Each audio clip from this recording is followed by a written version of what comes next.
Olá, tudo bem com vocês? Vamos para mais um conteúdo de história que fica na página 243. Vamos falar sobre o quê? A ocupação das terras indígenas. Por volta de 1530, existiam o quê?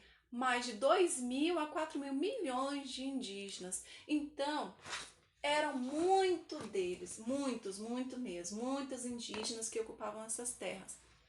Então, por volta de 1550, os portugueses chegaram para invadir essas terras e ocupar, né, essas terras no território brasileiro.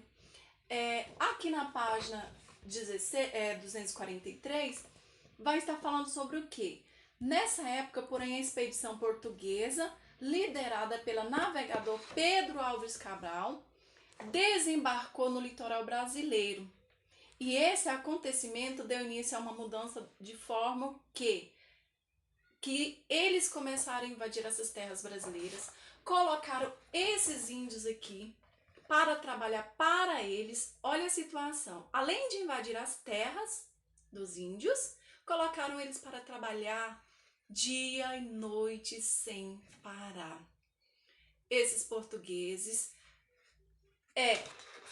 pegaram a árvore chamada pau-brasil e colocaram esses índios para trabalhar dia e noite sem parar para extrair a tinta que eles retiravam dessa árvore do pau-brasil para fazer a exportação. E com isso, quem eram favorecidos? Eram os portugueses, porque geravam o que? Lucro para eles. Então, os índios começaram a trabalhar de forma precária, muitos deles adoeciam, eram chicoteados, os portugueses maltratavam esses índios. E depois, por volta de 1530, na página 244, vai estar falando sobre o quê?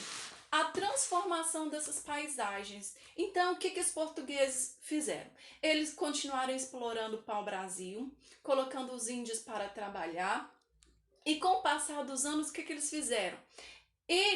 Os portugueses, iniciaram a colonização. O que foi essa colonização? A ocupação de terras. Eles começaram a dividir essas terras em 15 lotes, chamadas capitanias hereditárias.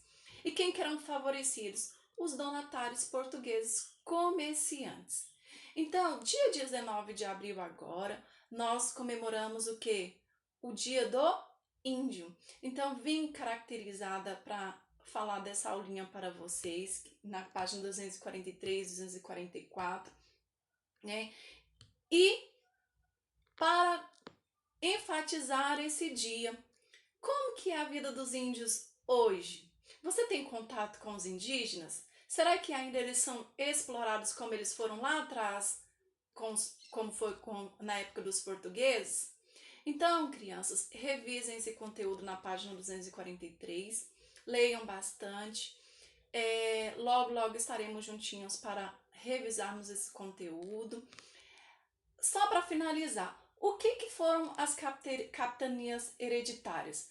Para impulsionar a colonização em 1534, a coroa portuguesa o quê? Dividiu o território brasileiro em 15 lotes, igual eu falei para vocês. Quem eram mais favorecidos eram os portugueses, que eram os donatários, conhecidos como donatários. E é isso. Um beijo, fique com Deus. Bye, bye. Até a próxima aulinha!